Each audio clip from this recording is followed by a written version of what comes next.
നല്ല വാക്കു ചൊല്ലണം, നന്മ ചെയ്തു വാഴണം, നാമഘോഷമെന്നുമെൻ്റെ നാവിലായി വന്നിടണം. നല്ല ചിന്തയേകണം, മനസ്സു ശുദ്ധമാകണം, നിത്യനായ ചൊൽപ്രകാശ രൂപനെ വണങ്ങണം. പൊഞ്ചിലമ്പു കൊഞ്ചിടുന്ന പിഞ്ചുപാദമോർക്കണം,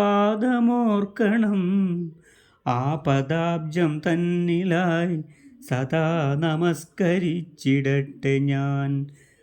സന്ധ്യാസമയത്ത് ആ ഈശ്വരനെ പ്രാർത്ഥിക്കുക എന്നുള്ളത് നല്ലൊരു കാര്യങ്ങൾക്കൊക്കെ വളരെയധികം നല്ലതാണ്.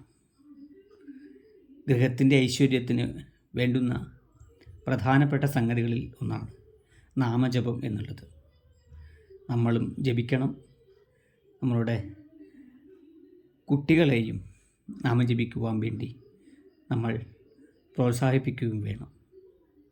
അപ്പോൾ നമ്മൾ ആദ്യം നിലവിളക്ക് കത്തിച്ച് കാലമുഖവും കഴുകി പൂജാമുറിയിൽ ഇരുന്ന് നാമം ജപിക്കുന്നത് കണ്ടാൽ നമ്മുടെ കുട്ടികളും അതുപോലെ ചെയ്യും. ഇല്ലേ, ചെറുപ്പത്തിൽ മുതിർന്നവർ എന്താണോ ചെയ്യുന്നത് അത് കണ്ടാണ് കുട്ടികൾ വളരുക. അപ്പോൾ കുട്ടികളിൽ നല്ല വാസനകൾ ഉണ്ടെങ്കിൽ അതിനെ വളർത്തിക്കൊണ്ടുവരുവാനും നല്ലതാണ് ഈ നാമജപവും ഒക്കെ. അല്ലാണ്ട് ദുഷ്പ്രവൃത്തിയിലൂടെയാണ് കുടുംബത്തിൽ കാര്യങ്ങൾ പോകുന്നതെങ്കിൽ അതിനനുസരിച്ചുള്ള എനർജിയാവും കുടുംബത്തിൽ ഉണ്ടാവുക. നാമജപം കുടുംബത്തിന് മൊത്തം ഒരു പോസിറ്റീവ് എനർജിയാണ് നൽകുക. ഇനി ഏത് മതവിഭാഗത്തിൽപ്പെട്ടതായാലും ശരി, അവരവരുടേതായ ആ ഈശ്വര ചിന്ത കുടുംബത്തിലുണ്ടായിക്കഴിഞ്ഞാൽ കുടുംബത്തിന് ഐശ്വര്യമുണ്ടാവും എന്നതിൽ യാതൊരു സംശയവുമില്ല. നമുക്കൊക്കെ പലർക്കും ഈശ്വരൻ ഉണ്ടോ ഇല്ലയോ എന്നത് മാത്രമേ സംശയമുള്ളൂ, ബാക്കി എല്ലാത്തിലും ഉറപ്പാണ്. അതുകൊണ്ട് തന്നെയാണ് പലരും ദുഃഖം അനുഭവിക്കുന്നത്.